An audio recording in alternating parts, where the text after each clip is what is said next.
अगर आपको यहाँ से दर्द चलती है, यहाँ से यहाँ आती है और इस तरीके से जाती है, इसका मतलब sciatica बन गया है आपको। sciatica क्या होता है मैं दिखा देता हूँ। sciatica में क्या होता है कि हमारा जो L4 L5 का मणका है ना, ये L4 है, ये L5 है और ये S1 है। डिस्क ना इस तरीके से निकल जाती है और नस को दबा देती है। जब ये नस दब जाती है तो नस का फ्लो बंद हो जाता है। फ्लो बंद होने के बाद पेन नीचे टांग की तरफ, थाई की तरफ और टखने की तरफ जाने लगता है। कई बार ये पेन बहुत ज़्यादा तेज़ भी होता है, कभी माइल्ड भी होता है, कभी सूनापन भी आ जाता है, कभी आगे भी आ जाता है, कभी पीछे भी आ जाता है, कभी साइड में आ जाता है। ये सारे sciatica के साइन हैं। और जब तक sciatica नहीं जाएगा तब तक ये नस यहाँ से खुलेगी नहीं, जब तक ये नस स्ट्रेच नहीं होगी, जब तक इस नस का बहाल दोबारा से जो नर्व फ्लो है दोबारा से बहाल नहीं होगा। तो मैं आपको 4 सिंपल स्टेप बताने वाला हूँ जिससे आपका नस का फ्लो दोबारा से बहाल हो जाएगा। ये 4 करेंगे आप लगातार 2-3 हफ्ते तक, मुझे लगता है इसमें आपको बहुत अच्छी सी राहत मिल जाएगी। जो पहला स्टेप है उसमें आप फ़र्श पे लेट जाइए और प्लास्टिक की कुर्सी लगा लीजिए इस तरीके से। घुटने आपके बेंट होने चाहिए और आप 15 मिनट इस तरीके से शांति से लेटे रहें। सांस लें छोड़ें, सांस लें छोड़ें, कुछ नहीं करना, बस आपको इस तरीके से लेटे रहना है। इससे क्या होगा, हमारी जो कमर है बिल्कुल फ्लैट हो जाती है। फ्लैट होने के बाद PLL posterior longitudinal ligament stretch होता है और स्वेलिंग कम होती है। स्वेलिंग कम होगी तो नस का दबाव कम होगा। तो पहला स्टेप ये है। दूसरे स्टेप्स में करना क्या है कि आपको इस तरीके से नी को ग्रैब करना है और अपनी छाती से मिलाना है। हर बार खींच के रखेंगे 5 सेकंड के लिए। 1 2 3 4 5 जैसे ही होता है आपने बिल्कुल सीधा कर देना है, ठीक है। फिर आप दूसरे को पकड़िए, इसको भी खींच के अपनी छाती से मिला दीजिए। इसको भी 5 गिनिए, 1 2 3 4 5 इस तरीके से। तो दोनों को रिपीट करते रहिए 20 से 25 बार इस पे और 25 बार इस पे, दोनों पे करते रहिए, ठीक है। तो मतलब आपको करीबन 5 मिनट के आसपास लगने चाहिए। ये दूसरा स्टेप। तीसरा स्टेप बताने वाला हूँ। तीसरे स्टेप में आप इस तरीके से मैट पे लेट जाइए और हाथ अपने दोनों फैला लीजिए और अपने लेग इस तरीके से क्रॉस कर लीजिए। हम करने वाले हैं साइड टू साइड मोशंस। इस तरीके से आप करेंगे, नेक दूसरी तरफ जाएगा, हाथ नहीं उठेगा, ये ग्राउंड पे ही रहेगा। इस तरीके से अब इस तरफ और इस तरफ, ठीक है। अब इसका फ़ायदा बता रहा हूँ। जब अब ये हम लोग इस तरीके से कर रहे हैं तो जो स्पाइन है क्लॉकवाइज और एंटी क्लॉकवाइज, मतलब ऐसे घूम रही है दोनों तरफ। इस तरफ गया और फिर इस तरफ गया। तो अगर आप देखें पल्विस हमारा घूम रहा है। इससे फ़ायदा क्या होगा, जो हमारे जॉइंट है, पीछे से दिखा रहा हूँ तो इसका फ़ायदा मैं बता रहा हूँ। तो जिस तरीके से हम मोबिलाइज़ कर रहे हैं तो ये हमारा क्लॉकवाइज आता है, दूसरा एंटी क्लॉकवाइज आता है। तो इस तरीके से हमारी स्पाइन घूमती है। पल्विस हमारा इस तरीके से घूमता है दोनों तरफ, क्लॉकवाइज और एंटी क्लॉकवाइज।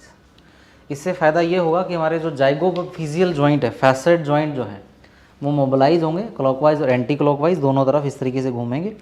उससे नर्व इरिटेशंस फैसेट जॉइंट की वजह से जो है वो कम होएगा। मसल स्पाजम, पैरास्पाइनल मसल का स्पाजम कम होगा।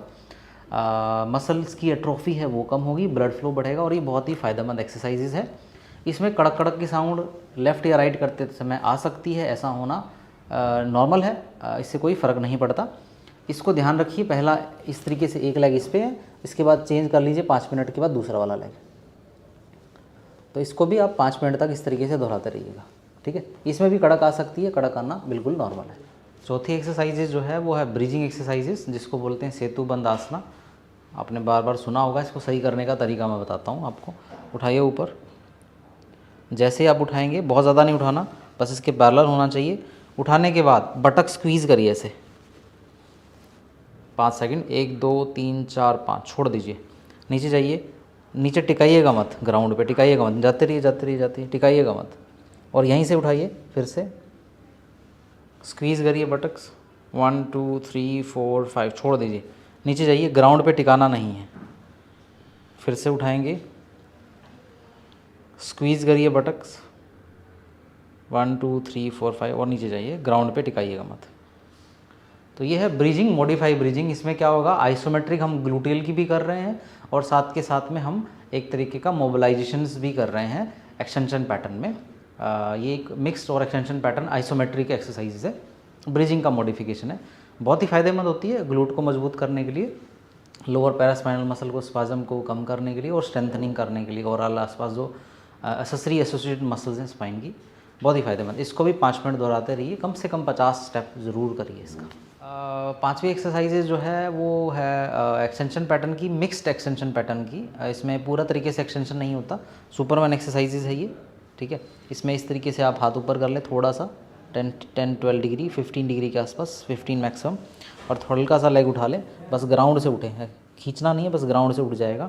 दोनों उठाने के बाद हल्का सा गर्दन ऊपर कर लें, और उठाने के बाद यहाँ से स्क्वीज़ कर लें बटक्स अपने। तो इस तरीके से करेंगे आप। इसको भी 5 सेकंड काउंट करना है, 1 2 3 4 5, रिलैक्स। फिर से देखेंगे हम इसको, ऊपर उठाइए हाथ को हल्का सा, पाँव हल्का सा उठा लें, गर्दन हल्की सी उठा लें और बटक्स को स्क्वीज़ कर दें। 1 2 3 4 5। सो आइसोमेट्रिक एक्सटेंशन पैटर्न एक्सरसाइजेज है ये। अगर प्योरली एक्सटेंशन करेंगे तो दर्द बढ़ता है, तो इसलिए एक्सटेंशन मत करिए, डिस्क बल्ज में एक्सटेंशन से दर्द बढ़ता है। ये आइसोमेट्रिक एक्सटेंशन पैटर्न है, इसमें बहुत ही कम एक्सटेंशंस करा गया है, बहुत ही 10-15 डिग्री के आसपास एक्सटेंशन करा गया, तो सेफ़ है और इससे बहुत ही ज़्यादा आपको फ़ायदा होगा, ठीक है। इससे PLL स्ट्रेच होता है, फैसेट जॉइंट मोबिलाइज होता है, इससे एक्सटेंशन पैटर्न की एक्सटेंशन जो मसल्स हैं उससे एक्टिवेट होती है। तो ये 5 स्टेप करके आप अपने कमर का दर्द घर बैठे बिल्कुल ठीक कर सकते हैं।